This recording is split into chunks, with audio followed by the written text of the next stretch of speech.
iPhone screen won't rotate. Here is the real fix. So if you are watching something or anything as such, right, maybe it's a YouTube or any third-party app that you're using, and when you turn on the phone sideways or when you put it on landscape mode, it is not rotating. Now the reason it is not rotating, it is currently locked in the portrait mode, which means that you have your orientation lock turned on. So in order to fix this, you simply have to open up your control center like this.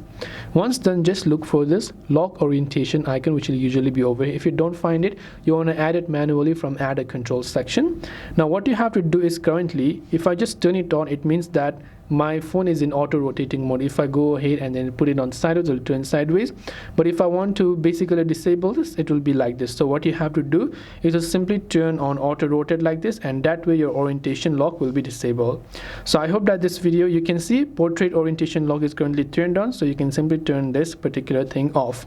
If you have any further questions, feel free to leave them down. Thanks for watching and see you in the next video.